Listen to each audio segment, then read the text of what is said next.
a lot of what self-hate does is like looking for others, so like looking for relationships where they can affirm us so that we feel confident in who we are, instead of like looking for something that's inside of you. That love that you're looking for in someone else, you definitely have it within yourself, because you recognize it. You know that if I see this love, like I would know that this is what I want.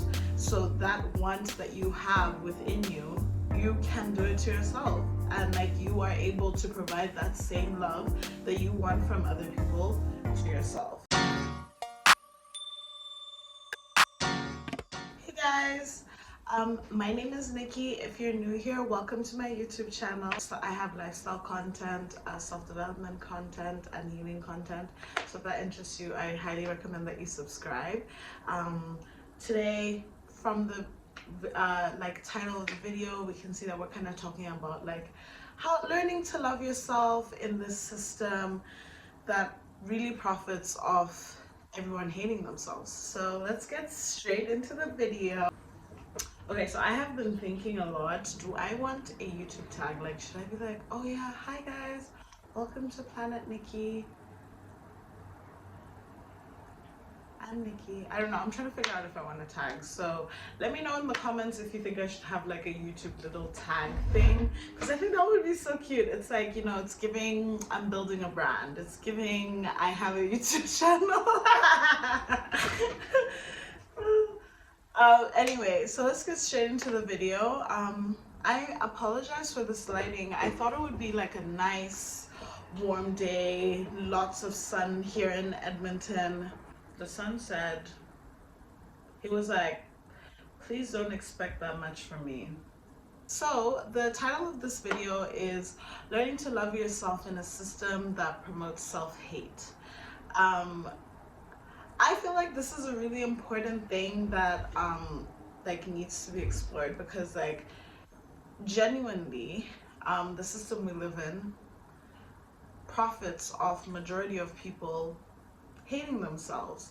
This is something that I like knew, but I didn't like know, if that makes sense. I knew it, but like I didn't really know it until I started to like take steps to actually unlearn a lot of the self-hate that has been taught, like through like media, our parents, teachers, like every part of the system really wants us to hate ourselves. And I'll first start off by talking about my personal struggle with self-love. Ever since I was pretty young, like I kind of had like a lot of insecurities with myself, and I feel like a lot of people can resonate with that. Like, you know, you're growing up, especially because I grew up in an international school in Zambia, which is kind of like, at the time it was like a predominantly white school. I was like one of the only black girls in my class, and it was just like I was so different from what was like the norm and what was expected. And like I remember I would like watch stuff on TV, and like I would never see people that look like me, and like I don't really understand that it was kind of like, you know, like on purpose. I just thought that, you know, there are not a lot of people that look like me. I don't know why I thought that, because literally like like obviously there are other people that look like me, you know, like people of color make up like 60% of the world, 80%. I don't know how much it is, but it's a lot. So like obviously I was struggling with my like coming to terms with my my race, like trying to be comfortable in the fact that I'm not a white person, and then becoming comfortable in my body. Like I was always like on the like heavier side, on the chubbier side growing up, and like yeah, like a lot of kids would like tease me for it, but like I feel like that's like everyone's experience. If you've grown up looking any kind of different, lots of kids will kind of use that as an excuse to like, you know, kind of cause a little mental anguish for you, because that's what they like doing. Yes, for him. Wait, excuse for him. It was a me for him. Okay, so and then I moved to Canada, and I still didn't really have that like much love for myself, but like I feel like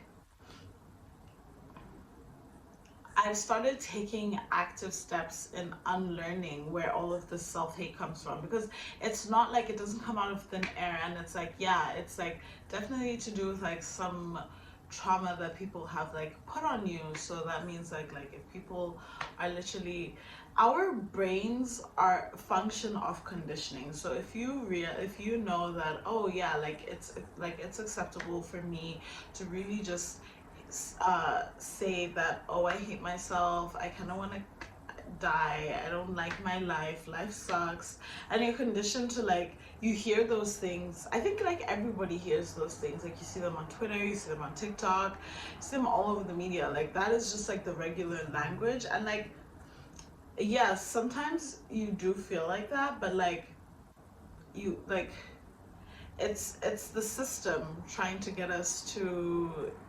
And when I say the system, I know it kind of sounds like one of those abstract liberal words that people use, like the system hates us, let's fight the system, fight the power. But like the system that I'm talking about is like the capitalist white supremacy patriarchy that we live in.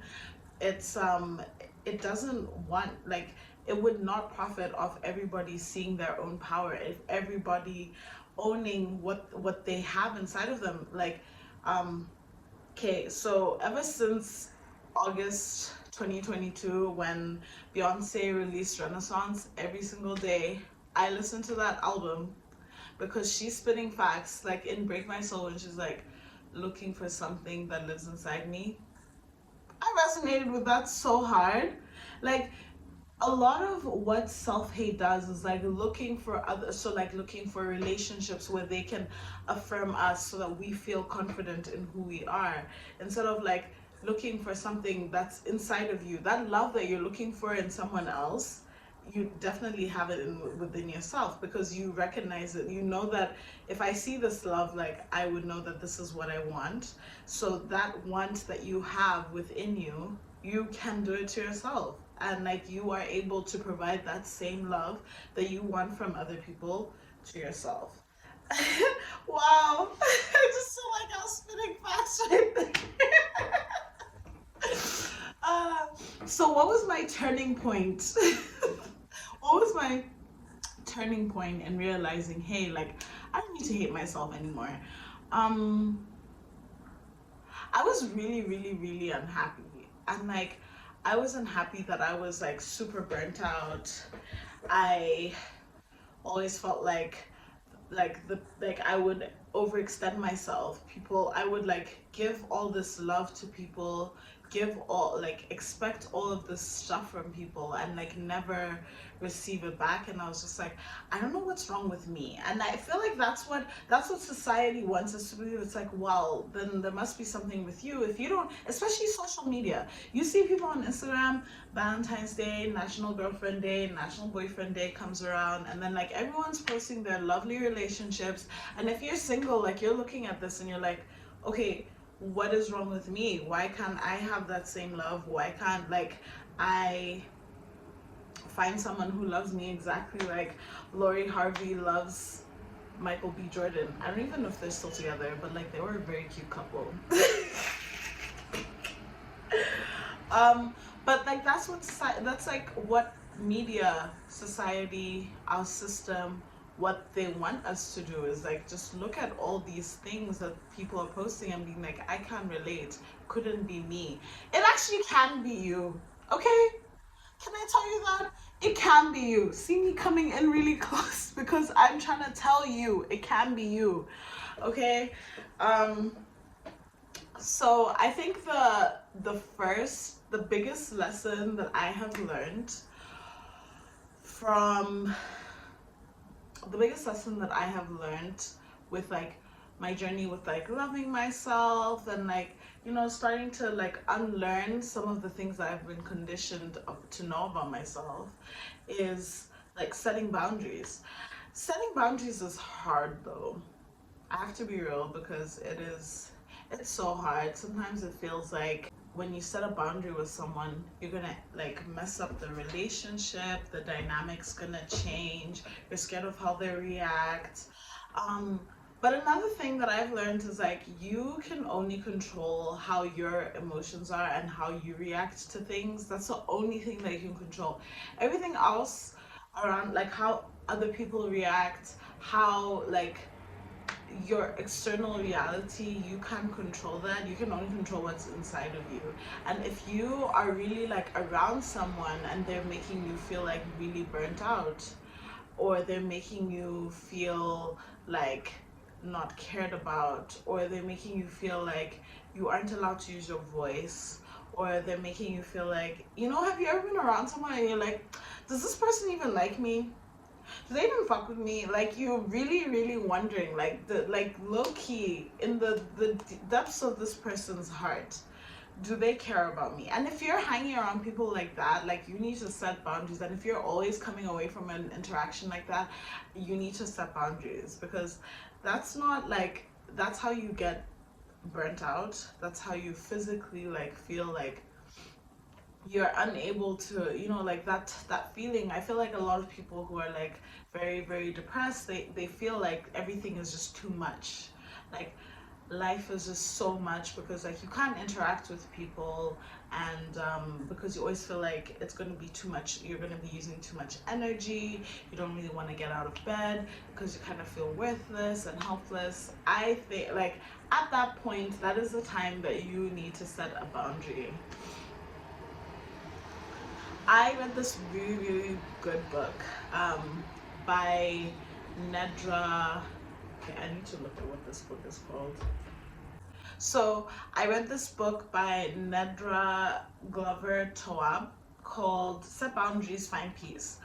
And this is a book by a Black woman, and she's a therapist, and her point of view was just like amazing. She gives you lots of journal prompts, and it's really like a step-by-step guide on how to build boundaries with different people in your life, how to build boundaries with parents, how to build boundaries with money, how to build boundaries with like other friends, with, I don't know if I said that already, with your parents. I honestly, I read that book and I was just like, hey, I know how to set a boundary now.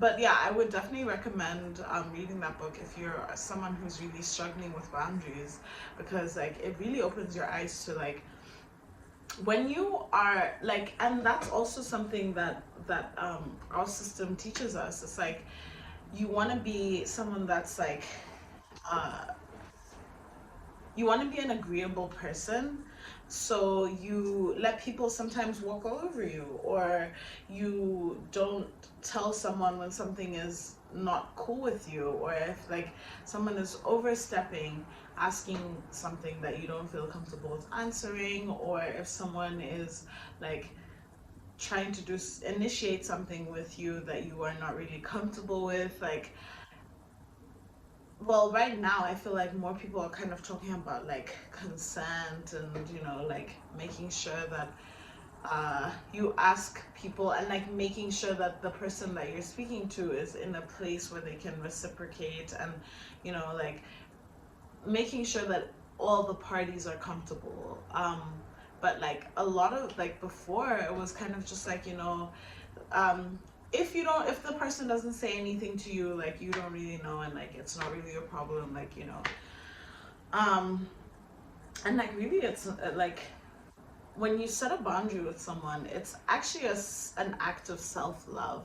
Like you're because you love yourself so much, you're not gonna let someone just walk all over you. You're not gonna let someone just ask you questions you don't feel like answering, invite you out to places you don't feel like going to, and like making yourself go there and hating every second of it, and then going home and being like, why did I waste my time, my money, my energy going out with this person when I really didn't want to.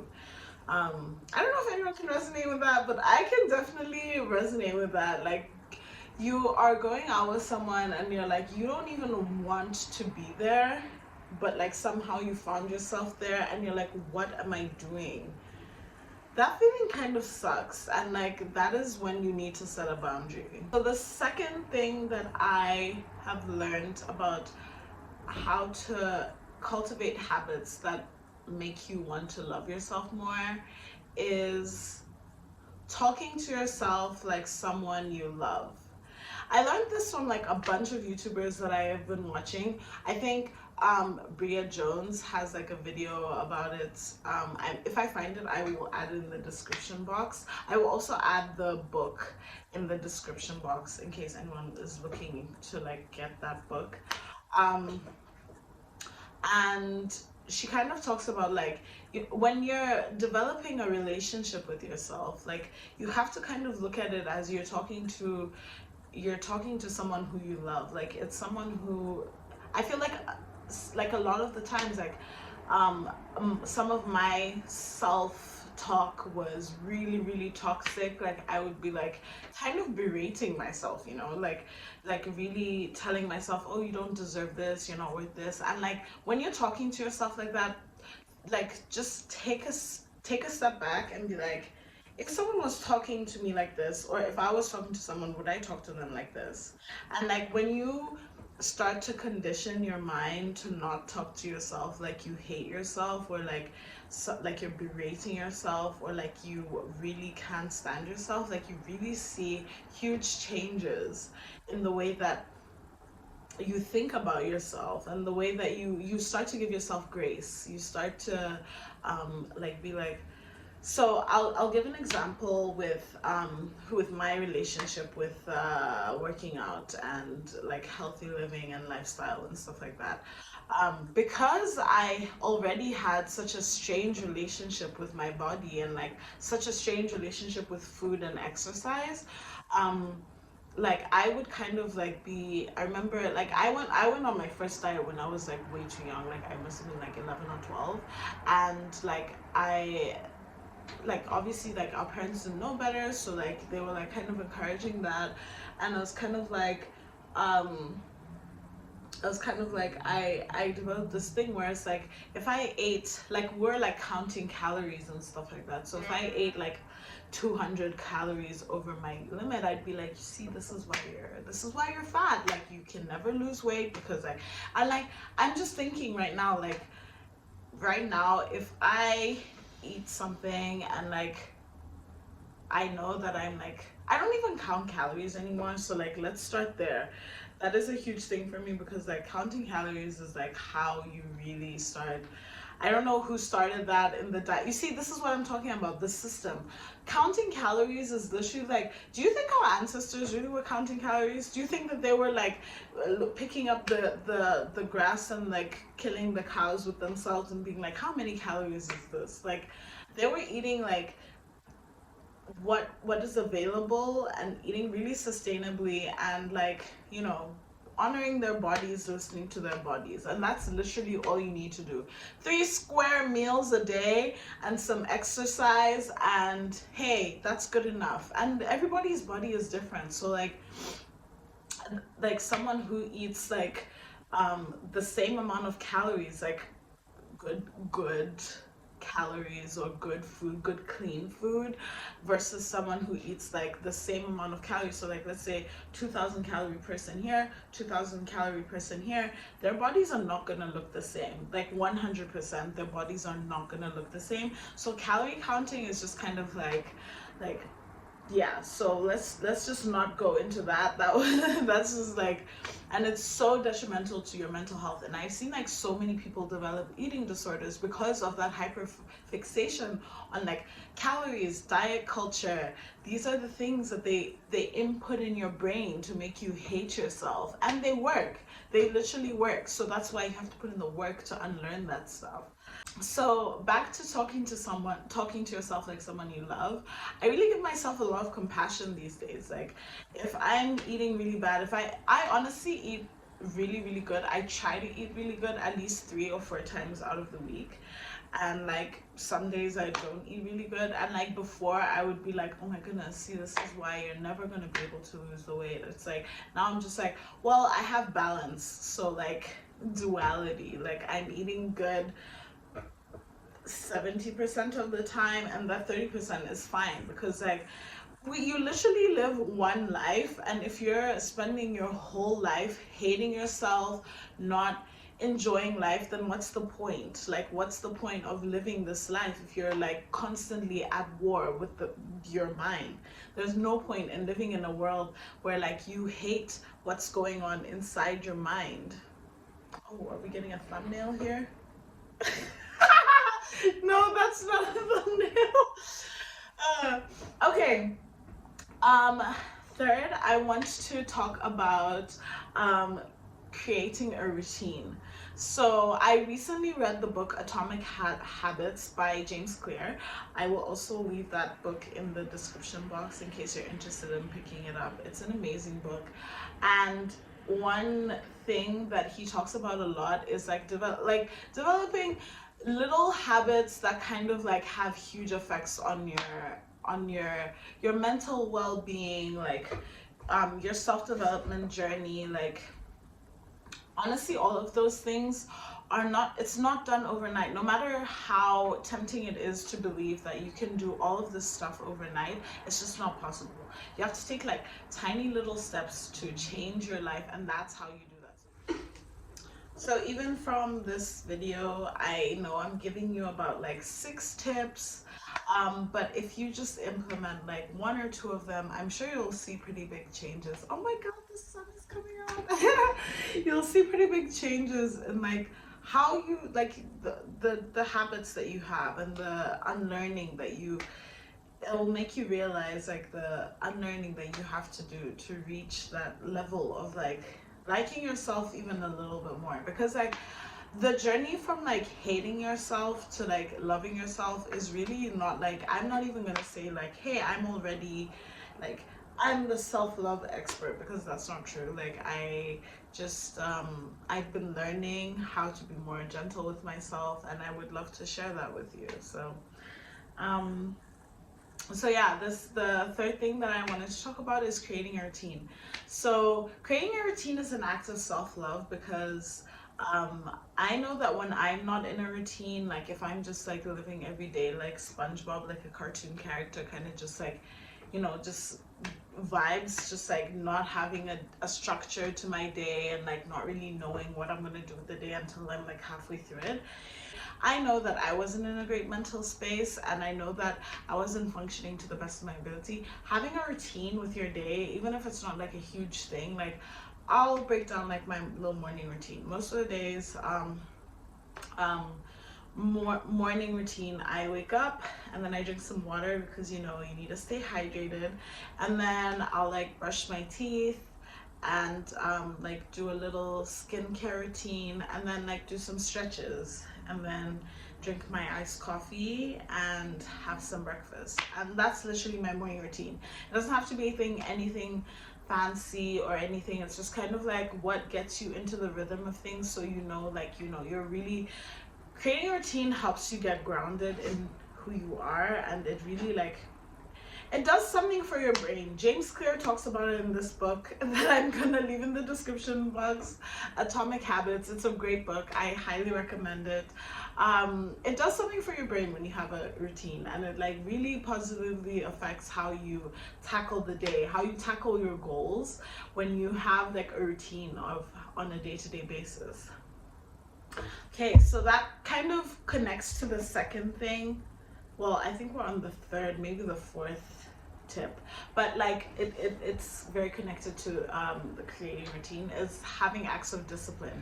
So I'm gonna be really honest with you guys. Like, as I said before, my relationship with like health and fitness has always been crazy and not like very functional, but having self-discipline literally will change your life, because so this is the fourth thing. Make that clear. Acts of discipline is self-love. So when you create a timetable with yourself, a routine with yourself, and you stick to it, that is 100% an acts of discipline that translate into self-love. It like helps you fall in love with yourself more. And I think it's like, James Clear also talks about this in the book Atomic Habits, but I think it also has something to do with like, wow, I have all these things, especially like, for example, we'll go back to the example of the gym. I go to the gym a couple of times a week, and I honestly, now I look forward to it because I have like all these things which like make me excited for the gym. Like on Fridays after the gym, we get a little bit of Starbucks. I'm looking forward to my interaction with my Starbucks, my little Starbucks friend there. Um, I don't know if she knows she's my friend, but in my heart, she's my friend. Cause I go there every week and like we be like, hey, hey, hey. Okay, that's like a story for another day. But yeah. Um, Having like that consistent routine and always doing that because you love yourself really affects how disciplined you are with it, because like you're not doing it because you're being forced to do it, you're doing it because like you want to feel happy and like proud of yourself and like 100%. And it's kind of cool having muscles too, like yeah. It's kind of cool having muscles too, so that's also why I love going to the gym. Okay, so we're gonna go into the fifth tip, which is letting people help you. And I know this kind of seems like random, like side eye kind of thing. Bombastic side eye, criminal offensive side eye. Letting people help you is an act of self-love because it means that you're not spreading yourself too thin and burning out. I can definitely attest to like how, and I know that, okay, so when we experience trauma, it like kind of changes the way that our brain like is conditioned and how it functions. So like if you have been constantly taught like from your parents, from your teachers, from like your friends in elementary school, that like asking for help is not okay, and like the only way that, and you can't rely on anyone, and like the only way to get things done is by doing them through yourself, that is actually a sign of hyper independence. And it's like being independent is good, but like with everything else, you can't be hyper independent or codependent. You kind of need to find like a middle, and that means that you need to let people help you. And this is something that is actually very, very hard, like trying to find a way. It's harder than it sounds, especially if you have been traumatized by people who make it obvious that you cannot rely on anyone, which is not true. Like there are people out there that are very dependable and will help you if they love you. So that is like one of these like limiting beliefs that we can adopt if we have been traumatized and have not taken the time to unlearn those things. So letting somebody help you, obviously you can't start off like huge, like asking someone to like write an assignment for you if you're in school, or paying for your rent if you're an adult, whatever. Like you have to like start off small, because like, and also learning that sometimes if you ask for help you can still get rejected, and that's 100% okay. Like it's just part of the process. Like not everyone's going to be able to help you. People have boundaries too, so the same boundaries that you have and that you're establishing with yourself, someone else may have those boundaries and may not be able to help you in that time. They may just not have the space for it, and that's okay. So really finding that balance is 100% as an act of self-love. It helps you so much when you're able to like realize that, hey, the whole world actually is not on my shoulders. I have all these other people who are willing to help me, and all these other people who are willing to be there for me. And sometimes help can even look like something as small as someone just like telling you that it's going to be okay. Like I think for me, what I struggled with is like thinking that help always has to be something like very dramatic and a big ask, and sometimes help doesn't even look like a big ask. Like it can literally be like you just telling someone you're having a bad day and them being there for you. So number 6, we're gonna move on to the next one, which is learning your love language and learning how to do it for yourself. So for me, my love languages are quality time and physical touch. So I've been doing that. I did like a lot of research into like love languages. I think I did most of it on like Twitter and Pinterest and TikTok, but it was still research. But love languages are really important because like like everyone talks about how important love languages are when you're in a relationship, but even for yourself, when you're developing a relationship with yourself, acknowledging your love languages and doing them for yourself is amazing. So with physical touch, that kind of seems a little bit impossible for you to do it on yourself, but 100% you can like develop a physical touch relationship with yourself. For me, this kind of looks like, I like a body scrub every once in a while, you know, getting the skin nice and smooth. I love that. Taking baths, I love that. That is amazing. Getting a massage, massaging myself, giving myself a little hug every once in a while. I love doing that. And then I know it sounds weird, but it's actually a vibe. And then quality time. So one way that I spend a lot of time with myself is meditation. And meditating is hard. People like to understate how hard meditating is. It is extremely hard, especially if you're not in the practice of it. It can feel like, why am I sitting here? And like you feel like there are all these distractions. In those minutes when you need to meditate, it feels like everything else is more interesting than being in that present moment, which is, I think that's the whole point of meditation. Is like you're blocking out the outside and you're just like coming back to self, and that's how you develop a really nice connection with yourself, because you're spending time with yourself, you're learning more about yourself. If you really struggle with meditating, I would highly recommend yoga. I feel like in my last video I talked about yoga, but like I will not talk about yoga. It has changed my life 100%. So yoga kind of like gives you time to breathe into your meditation. So if you don't know where to start, probably just start with like 2 minutes of meditating, build up to 5, maybe 7, and then 10, or whatever increments you want to go into. I started off with like a few minutes of meditating in yoga, and then like I started becoming pretty good at it, and now I enjoy meditating at least like once every day or once every few days. That really helps you get into like yourself, and it helps you spend time with yourself. And it really, having those few minutes where like you aren't being stimulated by everything else in the world, really helps you come back to yourself. It really makes you think about what your heart needs and what you want.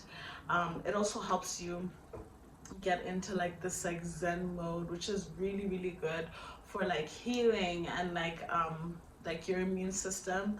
Those like waves that you emit when you're in your very very calm state, very very good for healing.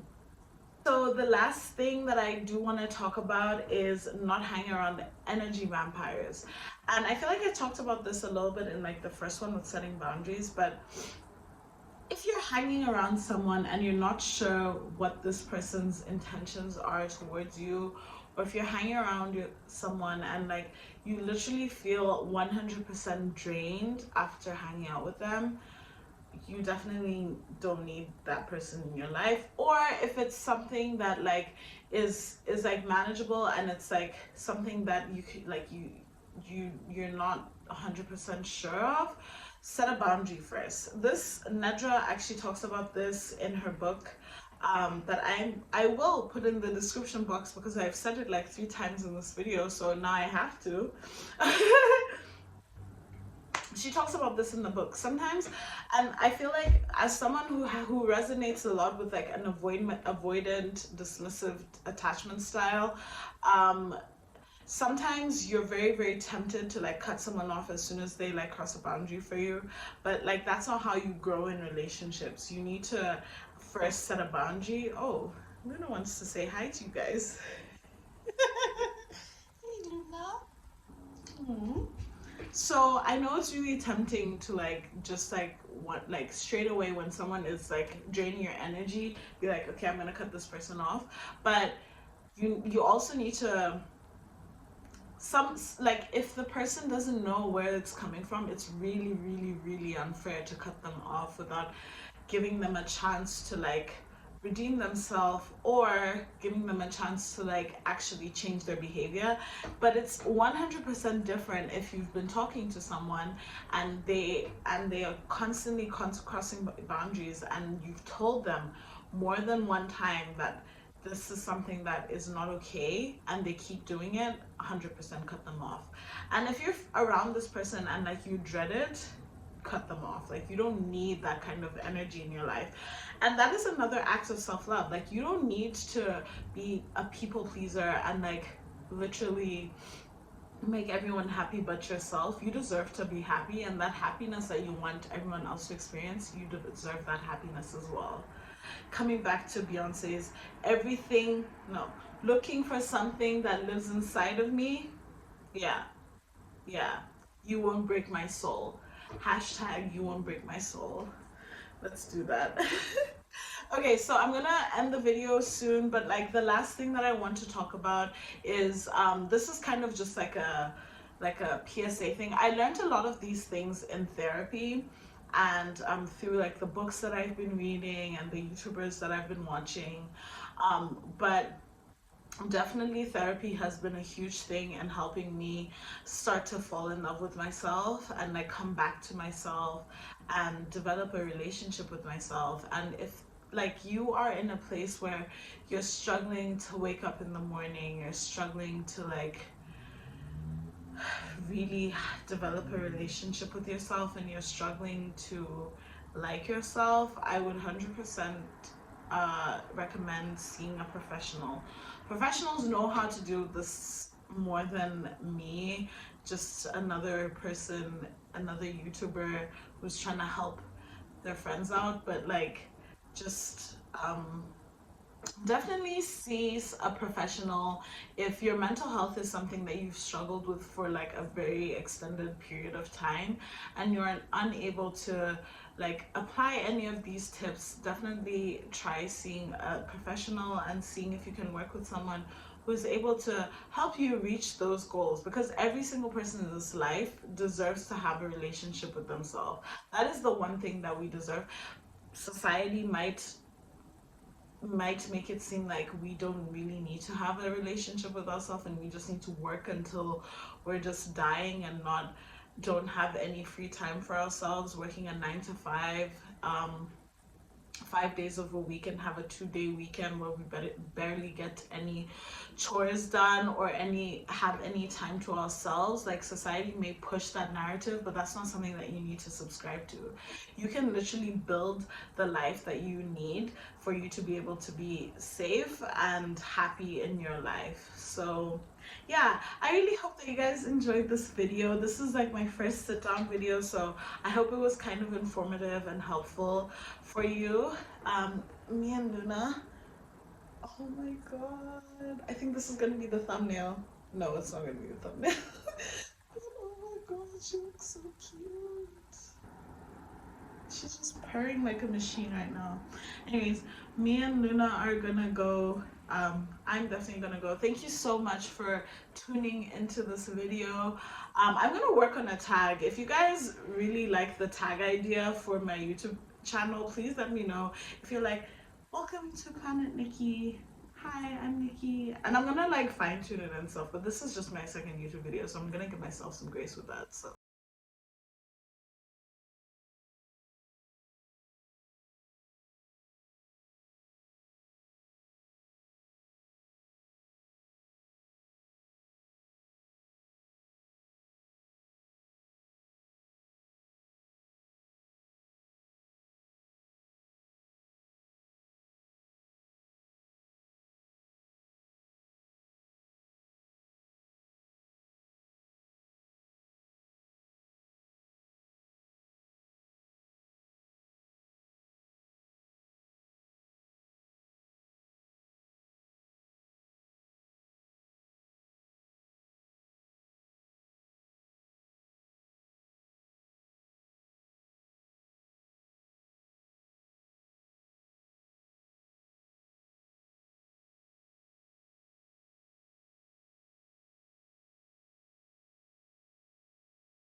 for tuning in, and I will see you guys in the next one. Bye.